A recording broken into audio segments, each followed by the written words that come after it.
Why? Why are you recording? Hi. Didn't know we were recording already. That's a bit awkward. Hold on. Okay. This is uncomfortable. Okay. Welcome. We're going to do things a little bit differently this week because of various things that were going on in my life, in Nikki's life. So I sat down this week and did an episode with Richie Rich. And because of how everything worked out, we had no video whatsoever. So I'm just going to take the audio and throw it on top of a random thing that I was doing in a video game. So video completely unrelated to the rest of the episode. So hope you enjoy watching me EV train random Pokemon because that's what the video I chose is. And with that out of the way, I do want to give a shout out to our supporters over on Patreon. You can find that at patreon.com/LRNFM. I'd really appreciate it if you'd support us there. You know, the lowest tier is only $3 a month. You can sign up and support us for that. But there is also a free tier available, so you don't even have to give us any money, right? But if you want to, you're more than welcome to do that, and we absolutely appreciate it. That's patreon.com/LRNFM. With all of that out of the way, we're not going to talk about what I was going to do to that Vulpix. Let's get on with the episode.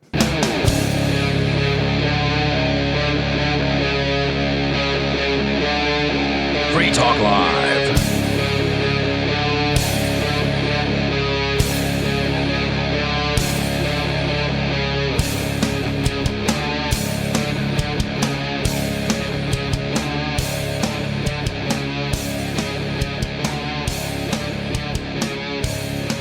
Welcome to Free Talk Cast episode number 25, where we talk about current issues, current events from a perspective of peace, love, and liberty. I'm Aria, and I'm joined this week by Richie Rich, again, and for the second best Free Talk fair Cast. point. It has been a while since you've been on here with us, so welcome back. It's mostly been me and Nikki for the last few episodes, for the last dozen or so episodes, really, because she lives so close to my house, and the way that my days off and her days off ended up coinciding, it worked out pretty well. It does, and I've listened to them all, and they're great. Excellent. It's great that Nikki has an outlet to get her voice because she was a very fun part of the Free Talk Live Sunday crew, and then got derailed with family obligations. But whatever. Yeah, family obligations unfortunately did that. And she is a fantastic host. It's frustrating that she doesn't have the time and space in her life for Free Talk Live, the radio show. But as it turns out, not a lot of people actually do, which is why as of next week is the final week of Free Talk Live airing weeknight content. As of next week, It becomes weekends only because it's a huge time commitment. And I appreciate everyone who has taken up that time commitment, but it's a big demand on people and their lives. Especially when we live in a world where 66% of Americans live paycheck to paycheck, right? And I hate that statistic so much because we shouldn't live that way, first of all. And I realize that a lot of this is people just spending money that they really can't afford to spend. But a lot of it is also just the fundamentally broken economy caused in large part by the federal government and their interventions in various aspects of our lives, most notoriously the health care industry. And I was talking with my boyfriend about this recently following the shooting of that CEO by Luigi Mangione. He had mentioned something, I don't remember exactly what he said, but my response was that he's wrong, or not necessarily that he's wrong. I don't remember the entire conversation, and it doesn't really matter. But what I said Your was... boyfriend was against the shooting. I'm sorry? Basically. Your boyfriend was against the shooting, not what at you're all. saying. No, I don't actually know anyone in real life who was against the shooting. Who was wrong then? You said he was wrong. Yeah, I think I misspoke. I don't think he was wrong. I think we were just having a conversation. And one of the points that I ended up making was that we treat health insurance unlike any other form of insurance. Like, you wouldn't invoke your vehicle's insurance when you take it to the mechanic to have the spark plugs changed or to get an oil change. But you would use your health insurance if you go to the doctor to have the human equivalent of those things. And it's very easy to see that if you started using your vehicle's insurance for every little thing, like, oh my God, I need new tires or whatever, then the cost of your health insurance is going to increase. Now, that's sort of a simplistic way of looking at things because it's so much more complicated than that. Because the government got involved, insurance companies realized that they could encourage people to use their insurance and make more money by doing so, by charging higher premiums and deductibles and all of that nonsense. And it's a long 50, 60, 70-year history, and it's not going to get fixed anytime soon. But insurance, health insurance in particular, is like a middleman that exists today between you and the actual people who are providing the medical care that you need in order to keep you alive. And of course, it is the reason that a bag of saline at the hospital is $800 for a freaking plastic bag with salt water in it. And that's crazy. And I will also point out that this is, it's so convoluted that this is where people get confused, right? At least as far as the rhetoric is concerned. They say like, I don't have access to health care. It's like, well, you do, right? The insurance is preventing you from getting affordable health care, but it doesn't stop you from accessing health. You can still go to a doctor. You can find a doctor, right? You can get the surgery that you need. It's just prohibitively expensive to do so, but it's still available. And so there's a conflation between health care and health insurance that is, again, just another perversion in the overall healthcare providing industry. Yeah, that is an excellent point, and one that I've never really thought about. Like, I did have 2 surgeries over the last several years, and both of them were paid for without any insurance whatsoever. Insurance probably would have denied these surgeries because they were elective and not medically necessary.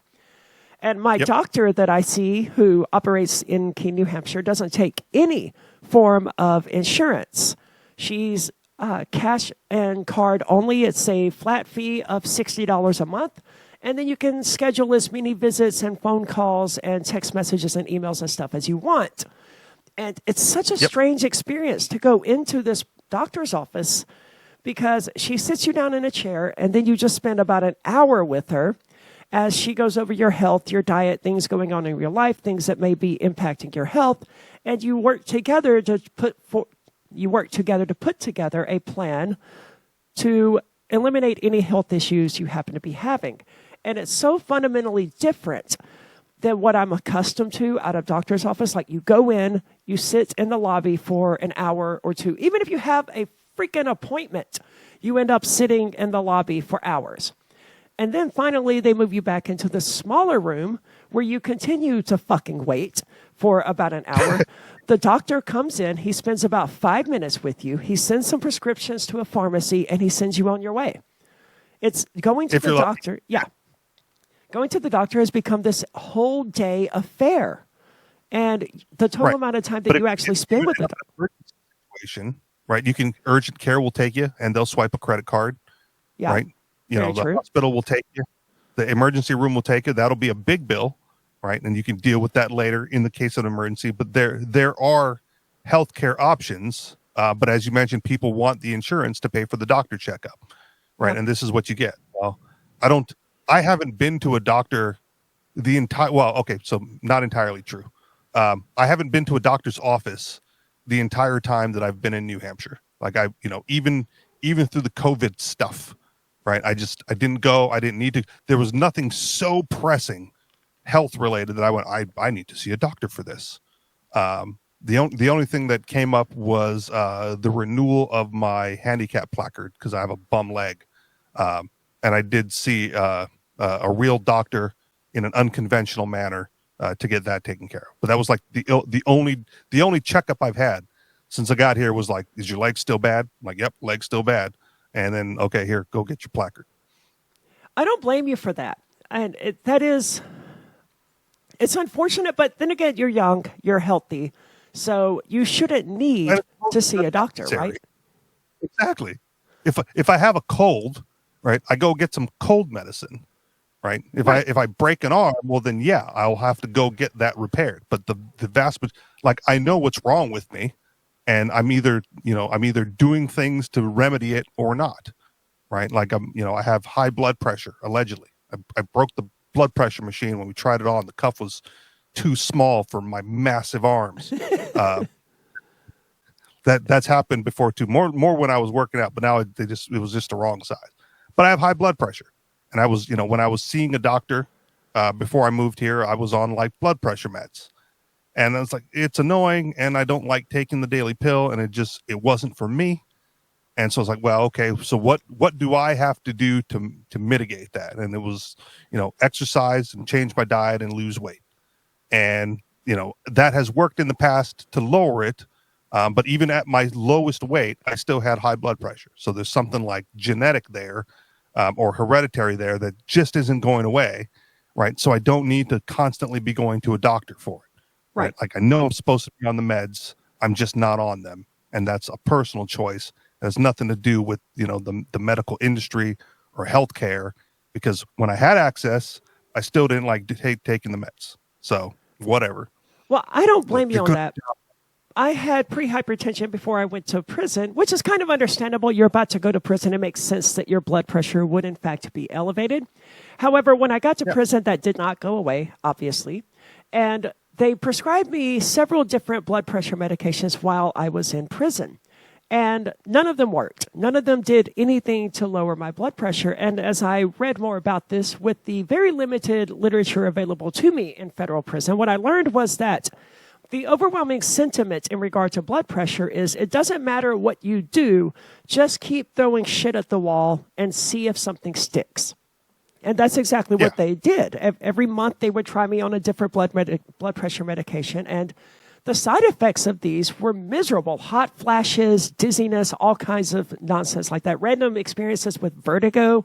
And I was a top bunk, so I didn't really need vertigo at 3 o'clock in the morning when I woke up due to an obscene hot flash.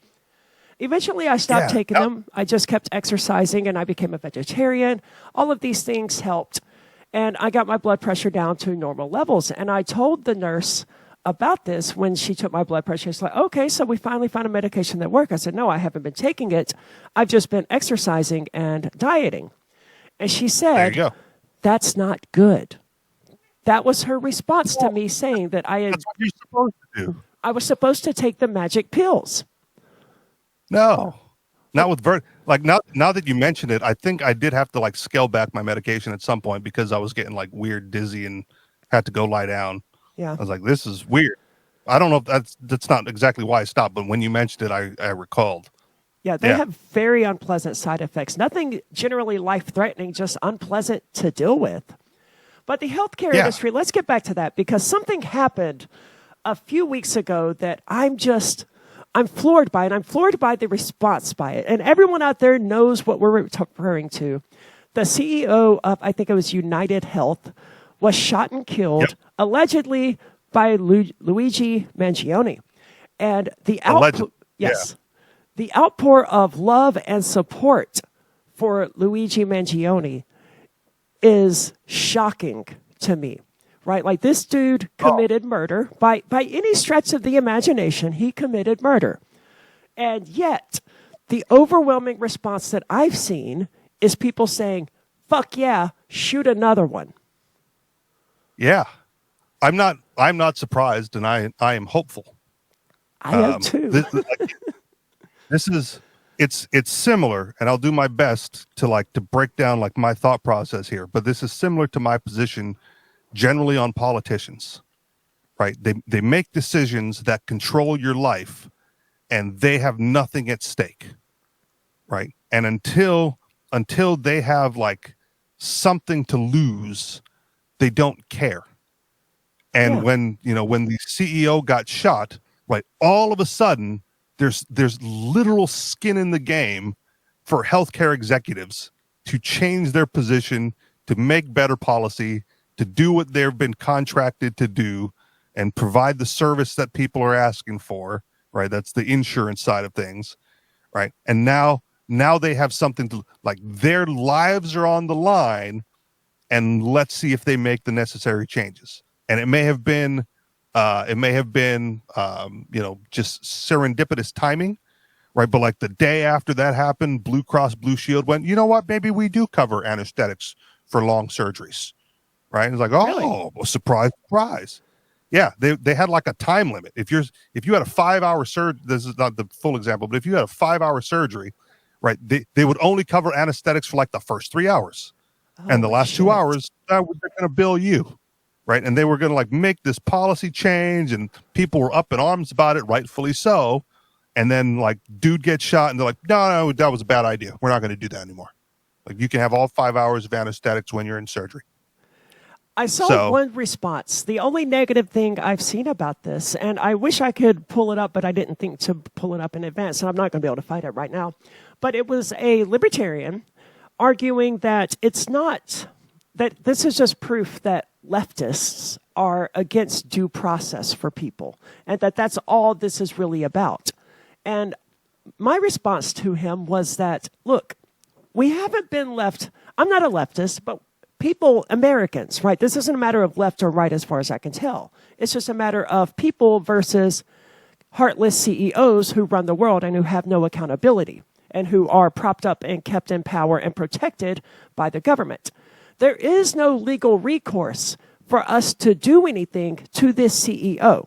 We can't sue him. We can't get the government to go after him and prosecute him for murder because there's all sorts of laws keeping the CEO from being held financially and criminally liable for the decisions that he makes as the capacity of a CEO. It doesn't matter how many people his policies literally kill every single year. He will never be prosecuted for murder. And yet he is killing people. He is definitely responsible for lost lives. He may not be pulling the trigger, right? But the buck stops with him when they're denying claims, when they're wrongfully denying claims, and people are dying left waiting for the claim to be reviewed or whatever, right? Like that someone is responsible for that. And when he's the CEO and the head of the company, and strategic decisions, they go, yeah, use the algorithm that denies like 90% of claims wrongfully, right? Like the buck stops there. And if you're protected and you can't get to them through legal means, this is the recourse, right? Well, that's the fucked up thing. This is what's left to do. You mentioned that the bot denies algorithms wrongfully 90% of the time. You have to ask yourself, well, why in the world would they continue to use this bot that's wrongfully making decisions 90% of the time? Because they can, and because the chances of people dying while they have to fight with the insurance company to say, oh, yes, this is actually justified. If you die while your family is fighting that out, then they don't have to pay for it anyway. Delaying the decision benefits them financially because people are dying and will die before the decision can be overturned and that surgery or chemotherapy can be paid for. And I love the way you put it just now, is that this is the only recourse that people are left with. The only thing left at this point, when we can't do anything with the government to go after them, we can't vote them out of power. They are a multinational conglomerate that controls like 30% of the healthcare industry in the United States. Like the only thing to do at that point is to start stacking bodies. So I'll build upon that because it's worse than that, right? This is where I kind of disagree with a lot of libertarian thinkers or advocates, right? They go like, well, how would these things be taken care of in a private society? And a lot of times the answer comes down to, well, you'll just have insurance for that, right? Like you've probably heard that. Yeah. And my fundamental problem with that response is insurance is a backwards ass business model, and they've gotten away with it. Right? Like the only way to be profitable when you're dealing with insurance is to not provide the service you're contracted to provide. Right? Like that's it. If people filed claims, it's a gamble, right? Like the insurance company is going like, more people will buy in than will need our services. And the people are going like, well, I'll need more services than the money I'm paying in. Right? And somewhere someone loses. Right. So it's not your typical like win-win arrangement. Someone loses because either the customer put in way more money than they'll ever get out of the system, right? Or the insurance company will have to pay out way more money than they received from their customers. And it's not a win-win system. So it's weird that libertarians lean on that as like the solution to everything. But when you're talking about like corporatism and capitalism and the profit motive, the only way to make money is to not pay out claims. And that's like the exact opposite service of what they're there for. They're there to pay out the claims, right? If you need the emergency surgery and you've been paying your premiums for months, right? That's what they're there for. That's why you've been paying them this whole time. And as I said, it gets worse because of the Obamacare declaration, right? This isn't a standard voluntary contract either. You're forced to contract with these people under financial penalty. Right. And those two things are related. The reason that Obama came up with the mandate was precisely that they needed young, healthy people who have no health issues to just give insurance companies money, to not use the services that the insurance companies needed. And these young, healthy people are looking around going, we don't need this, though. And the government comes along and says, well, fucking buy it anyway. If you don't contract with this private entity, you have to pay a penalty to the government. Right? That's so they're crazy. in bed. It's corporatism, it's cronyism, it's fascism at like the highest order. It's mandated under financial penalty to contract with a company whose incentive is not to provide you with any service. What are you going to do? Oh, wow. Very well put. You can get lucky and file a claim and they go like, oh yeah, this is totally covered. We got you, bro. But no, if they do that too much, they're out of business. And then what? The problem with the leftists is they're using this to go like, well, this is why we need national health care. And this is why we need universal health care, single payer. No, it's why we need direct patient to doctor contact. We need to cut out the middlemen. Right. That's what we would say, but that's not their position, right? The people on the left who've been decrying and, advocating for single payer, they're saying like, look, this is the mess that, capitalism gets you into. And that's why we need only one provider of this insurance, and they're wrong as well. But again, I will take their methodology if it moves us in a better direction. It makes me sad, though, because that would be like the government helped create this situation. The government was the ones who came along and said, no, under penalty of law, you have to give money to insurance companies who are going to screw you over. The government was the one who came along and did that. Why in the world would anyone trust that very same government to continue handling health care in those circumstances? We know that they're corporate shills. We know that they're fascists, that they work to prop up these insurance companies, to make sure that the insurance companies get paid and that their unviable business models manage to continue to limp forward for another 20 years. Why would you trust that entity that helped create this situation to fix the situation? That makes me so sad. It goes deeper than that. I don't have the source in front of me as we're speaking about this, but they caused the insurance crisis to begin with, right? And it was through the higher tax brackets in like the 20s or whatever. Whenever the tax brackets were really high, and they went, well, how do we pay our executives without having to tax them? And then companies went, well, we'll offer them benefits, right? And then the medical benefits through company insurances came along and perverted it, and then it became standard. Right? Where do you get your insurance from? You don't buy it on the open market, right? It's locked in by your employer. Why is that? Well, because that's what they were offering people in lieu of cash when the taxes were too high. So too high taxes caused the mess of having to get your insurance through your employer, and then compounded through all of the other bad decisions they've made along the way, up to and including Obamacare and the mandates.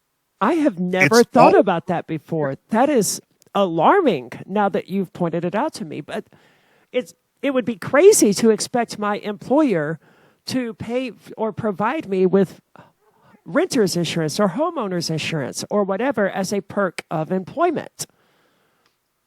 Why in the world? I mean, I guess it could be, but why in the world? If that's what they're offering. But it was perverted. It could be a perk. Like they could absolutely offer that. That's a voluntary thing. Right. Sure. But the reason they offered it was because it was a workaround to higher tax brackets.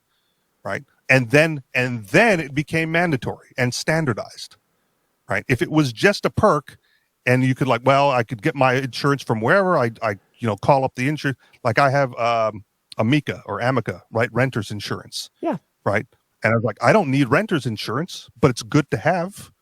Right. Well, I guess I do need it. The landlord requires it, but it's still good to have. I had it at previous places without the landlord requirement. But I call up the insurance company. I go like, how much? Right. And they tell me how much. And I go like, that's reasonable. Right. For the amount of coverage, $15 a month, no big deal. Yep. We're in New Hampshire, so I don't need car insurance, so I don't have that. Right. Right. But if my employer offered it, like, well, we can't really pay you more because that would put you in a higher tax bracket, but we will take care of your car for you or your renters. Fine. Right. Homeowners insurance. Fine. Put that in my benefits package. Right.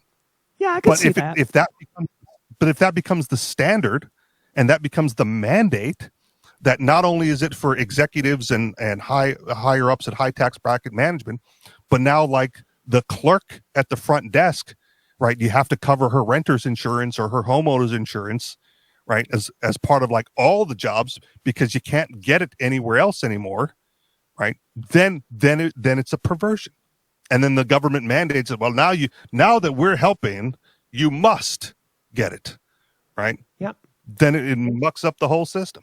When I was 19 or 20 or so, I looked into getting health insurance on the open market. There was nothing really wrong with me, and I don't remember now why I even wanted to get health insurance, except it was some early quarter life crisis kind of thing where I'm going to take control of my life and get life insurance and health insurance and all of this nonsense. That's what I imagine I was thinking. But I looked into it, and one of the companies that I found, I'm sorry? I said it's the responsible adult thing to do. Yeah, I think that's probably where my head was at. But one of the companies that I found quoted me like $300 and something per month, which for a healthy 19-year-old who only smoked cigarettes is absolutely insane. Like they were going to get $300 a month from me for the next 40 or 50 years until I developed lung cancer. At which point they will probably fight my claims anyway and say, no, you're not covered because this is a pre-existing condition because you smoked cigarettes before you had insurance, or whatever sort of nonsense they do. Because they do that. However, because that's the goal. Deny the claim to make the profit. That's the goal. Has to be. There's no other way around that, the way the model is set up. And it's fundamentally broken. And yet it's required for everyone in the United States to have. Now, thankfully, under the Trump administration, something happened with the individual mandate, and you no longer actually will have to pay that fine, as I understand it. I'm not a tax attorney, but as I understand it, the individual mandate no longer actually applies. So you no longer are forced to pay the fine if you don't have health insurance. But I'm not completely sure on that or on the timeline of when it happened. But I thought that particular aspect of the law was no longer valid. Okay, good. But I mean, that's a small piece of the puzzle. Yeah. But whatever. But it's going to remain fundamentally broken. Because as you point out, people are still going to get health insurance from their employer. They're still going to count on it. They're still going to pay into it. Right. That's the other thing. It went from being like a perk to a partial payment. Right. Mm-hmm. Like my employer now, I don't take it, but my employer now offers health insurance, but I pay 50% of it. So it's not even a full benefit anymore. So it went from a full benefit to a partial benefit to maybe I just give me the cash, just, in lieu of health insurance, pay me more. They obviously said no to that, but that's, I negotiated it, right? I lost, sure. But still, people are still going to get it. And it's not no one's complaining about the doctor's fees when you go for a checkup, right? It's these catastrophic emergencies where it's life or death, and the insurance company won't pay for the extra round of chemo, right? You're going to die because because of the perversion. It's artificially more expensive than it would be on an open market, and the person who's supposed to pay for it is denying it, even though you've paid into them for how many years up to that point. When you actually need the service, their goal is to deny it. Yeah. And you mentioned that people don't object to the price of your doctor visit checkups, but I think they should, because I distinctly remember visiting those doctors and paying $150 to $200 for a checkup, or to get my pneumonia diagnosed, or insert whatever random medical condition required a doctor. And the experience that I described earlier was exactly what that experience was like. Sitting in the lobby for hours, and then sitting in a smaller room for another hour, and then spending maybe 5 minutes with a doctor who's only going to check off symptoms on some list on his tablet that he's clearly looking at, and is just going to diagnose the condition for him, and he's going to send whatever prescriptions that tablet suggests to the pharmacy. And the total experience with the doctor is 5, maybe 10 minutes, and it costs $200. I think people should object to that. Okay, let me be clear then. They're likely objecting, but not as loudly as they are for the bigger claims. Yeah. Right. Like, true. Sitting in the waiting room and having to overpay for that, right, has not risen to the level of like shoot the CEO.